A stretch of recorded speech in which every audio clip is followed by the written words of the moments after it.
અને જે વિચારવું હોય જે કહેવું હોય કહેવા દેવાનું. તમે શું છો, તમે સાચા હોવ, તમે સત્ય હોવ, તમે નિર્દોષ હોવ અને તમારો ભાવનાઓ સાચી હોય તો તમે જાણો અને તમારો ભગવાન જાણે, મારા જેવી માતા જાણે. બસ એટલું રાખજો. કોઈ એવું કહે કે તું ચોર, તો કે હા ભલે હું ચોર રહ્યો, મારી માં જાણે હું જેવો.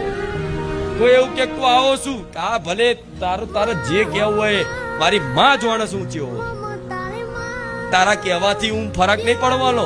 હું નહીં બને જે વિચારવું હોય જે કહેવું હોય કહેવા દેવાનું. તમે શું છો, તમે સાચા હોવ, તમે સત્ય હોવ, તમે નિર્દોષ હોવ અને તમારો ભાવનાઓ સાચી હોય તો તમે જાણો અને તમારો ભગવાન જાણે, મારા જેવી માતા જાણે. બસ એટલું રાખજો. કોઈ એવું કહે કે તું ચોર, તો કે હા ભલે હું ચોર રહ્યો, મારી માં જાણે હું જેવો. કોઈ એવું કે તું આવો છું, હા ભલે તારે જે કહેવું હોય મારી માં જાણે શું જેવો. તારા કહેવાથી હું ફરક નહીં પડવાનો. હું નહીં